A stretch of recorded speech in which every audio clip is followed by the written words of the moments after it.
Salamat, Ginoong Pangulong Hukom. Itutuloy ko lang yung tinatanong ko kanina dahil may nabanggit kayo ng presumption of misappropriation. Tama ba? For personal use. Based on the joint circular po, meron po. Oo, tama.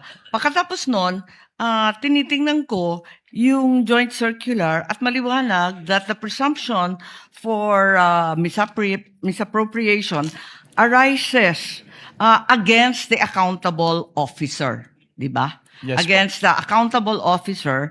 Sino ang accountable officer? Maliwanag naman yung joint circular. Sa 3.1, sabi, yung officer whose duties permit or require possession of government funds. Hindi ba? Based on the joint circular po, may ganyang provision. Oo. So yung SDO talaga, yung Special Disbursing Officer has the possession, the custody. Tama yun, di ba? Yes po. O kung ganon, if the presumption na personal use, ayon sa 8.3 ng Joint Circular, failure of the accountable officer to liquidate any public funds is tantamount na nga to that presumption. Hindi Yes, po po. ba? Yes, po. So, ang tanong dito, sino ang accountable officer dito sa sitwasyon na to? Kasi ang liwaliwanag na hindi naman si Vice President ang payee. Hindi naman sinasabi na nasa kanya yung pera.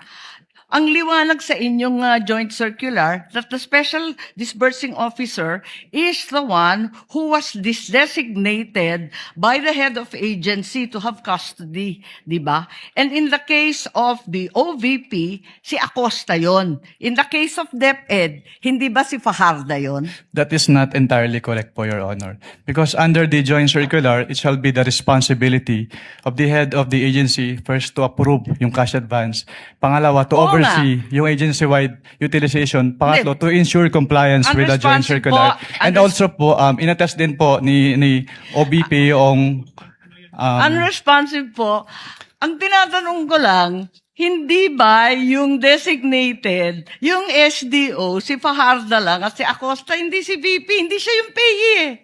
Ang liwaliwanag. pero ang sinabi niyo po kanina yung accountable officer. Kaya nga, so yung accountable officer, yung SDO, nasa JCD Hindi lang po yan eh. si SDO po yung accountable Hindi, officer, or, Your Honor. ang sabi doon, head of agency or person designated. Oo, ang liwanag sa definition ng joint circular. Mag-yes or no ka lang. Kanina ka pa, inaaway mo ko lagi.